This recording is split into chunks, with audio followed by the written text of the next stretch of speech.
আসসালামু আলাইকুম রহমতুল্লাহি ওয়া বারাকাতুহু। আমি আজকে এমন একটা জায়গায় আসলাম যে আপনাদেরকে না দেখাইয়া পারলাম না। একটা শশা গাছে কিভাবে 8 থেকে 10 কিলো শশা ধরে আপনাদেরকে আজকে এই জিনিসটা দেখাবো, ঠিক আছে?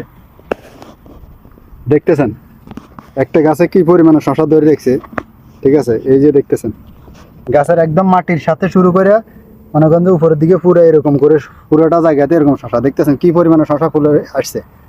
একটা গাছে কি পরিমাণে শশা ধরে আছে, আল্লাহ মাশাআল্লাহ দিলে একদম পুরোটা বাগানে একই অবস্থা, সারা গাছেই শশা মাশাআল্লাহ, পুরোটা গাছেই শশা মাশাআল্লাহ দিলে দেখতেছেন কি পরিমাণে ফুল আসছে মাশাআল্লাহ দিলে। এটাতে 10 কিলোর উপর আসবে, ঠিক আছে? একদম উপরে পর্যন্ত গাছ চলে যাবে, পুরোটা গাছে এমন ভাবে শশা ধরবে। তো আপনাদের থেকে অবশ্যই কেমন লাগছে অবশ্যই কমেন্টসে জানাবেন। হ্যাঁ, ওকে, আল্লাহ হাফেজ।